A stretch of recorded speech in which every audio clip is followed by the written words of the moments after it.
Hey, everybody. I want to talk to you about an interesting topic today.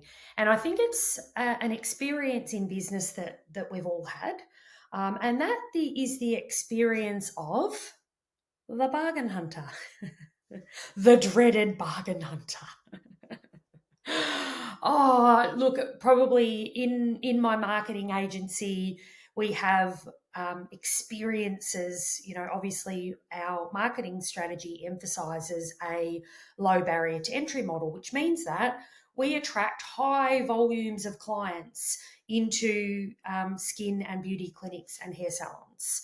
Now, in the bunches of clients that we attract for businesses, obviously there are going to be incidences of non-ideal clients, right?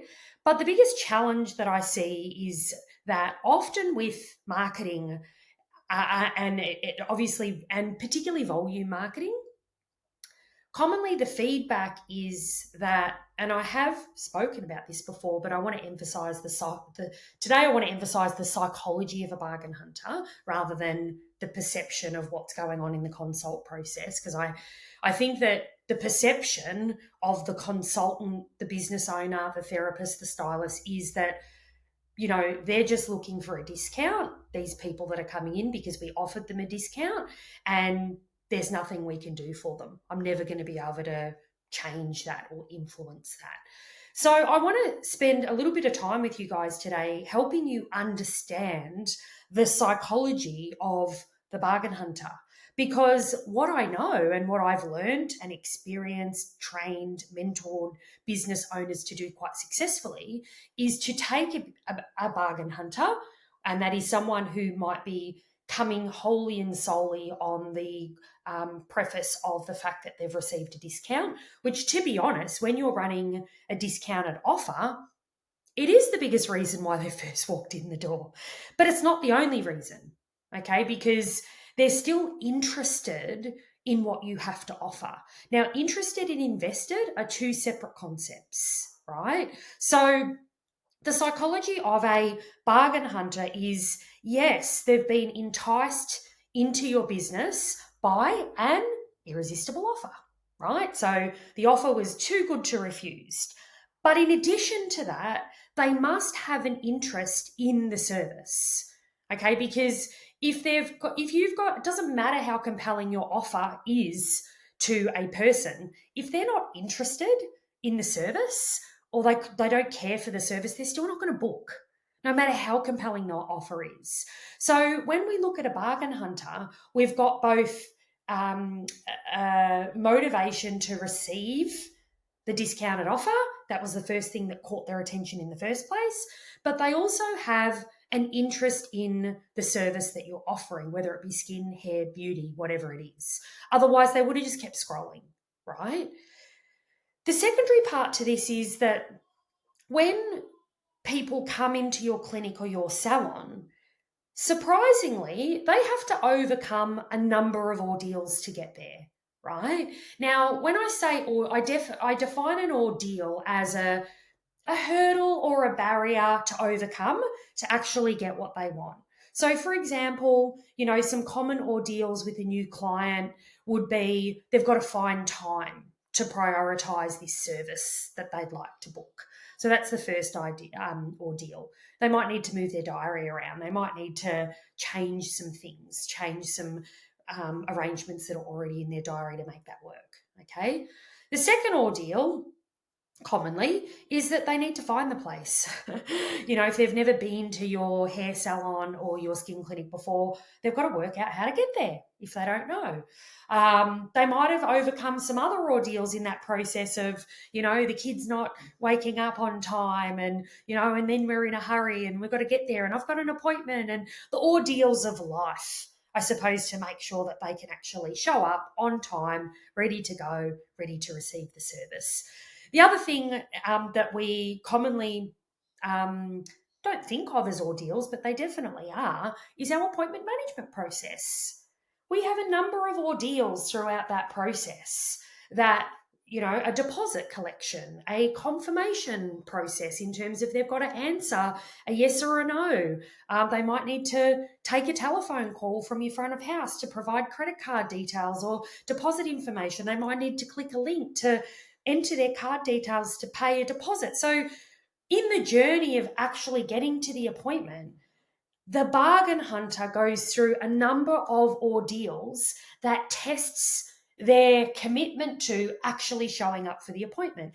That's why that we find that with new client marketing, that our show up rate, so the percentage of clients that actually show up to the appointment, can be far less than how many appointments we've actually booked.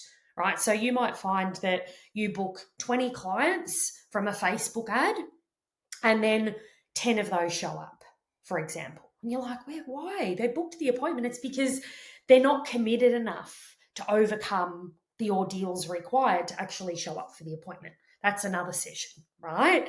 But that's exactly right. So then you have this person walk in, right? And the way that they're presenting is they're not really motivated to buy over and above the service that they've booked, which to me is not surprising, right?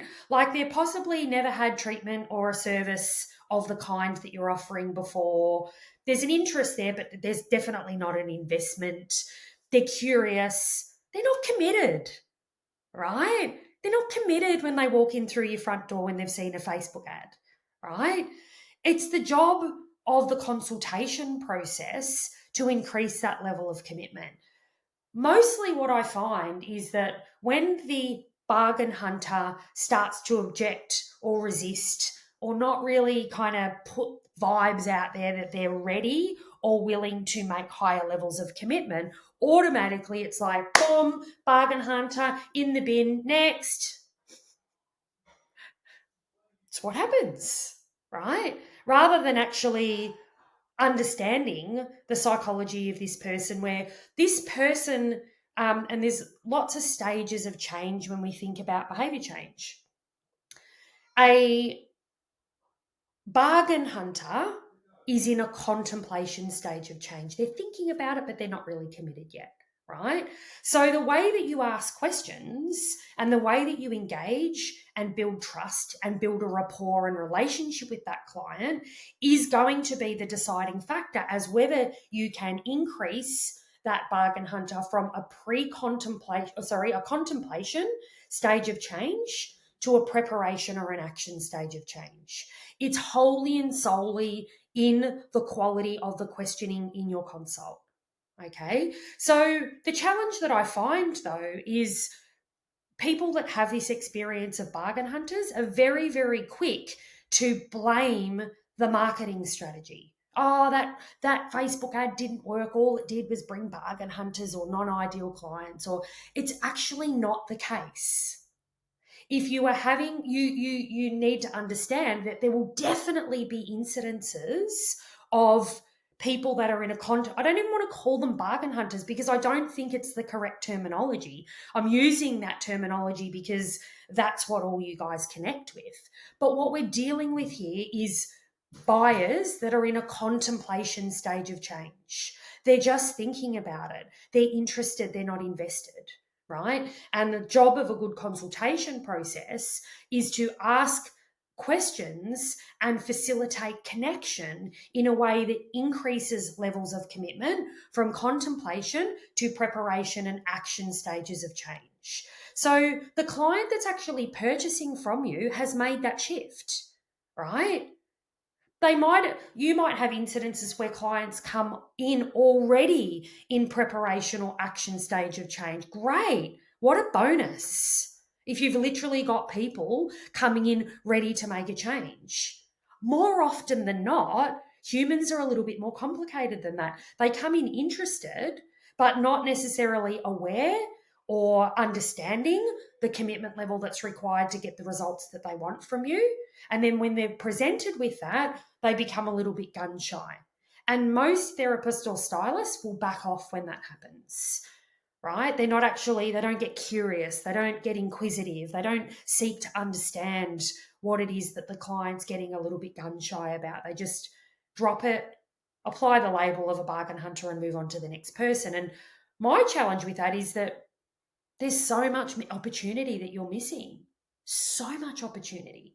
You know, this conversation, sometimes I wonder, like, people that come along to my marketing agency, we explain all of this, right? I just had a situation in an industry group where someone had asked for a referral for Facebook ads, and we'd received some endorsement, people saying, yeah, Beast Mode, like, you know, they can get you some new clients.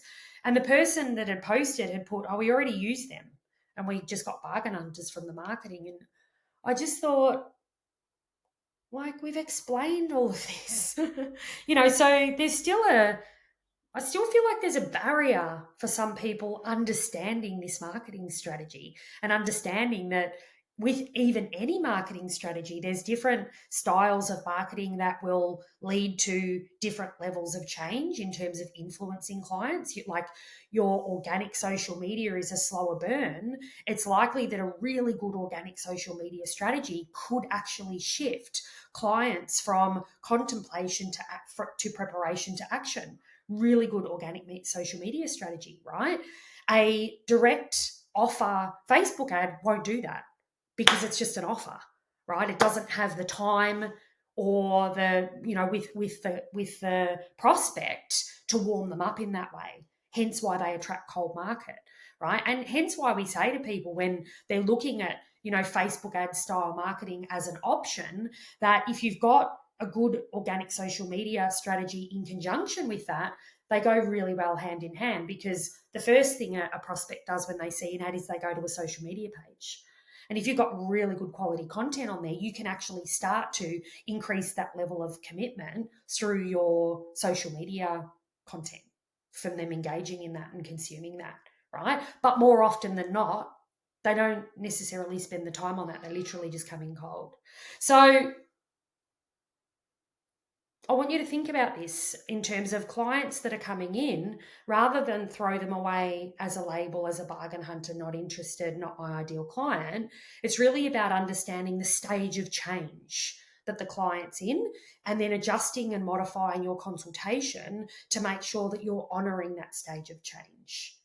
Right? I know in my ethical sales program, the specialty of that program is for clients that are in contemplation stage of change. If you run through a client that's in a contemplation stage of change with that consultation structure, you can increase that level of commitment to preparation and action. Hence why people have so much success with conversion to long-term service and treatment plans and home care when they use that consult structure, because it works on motivation, not just education.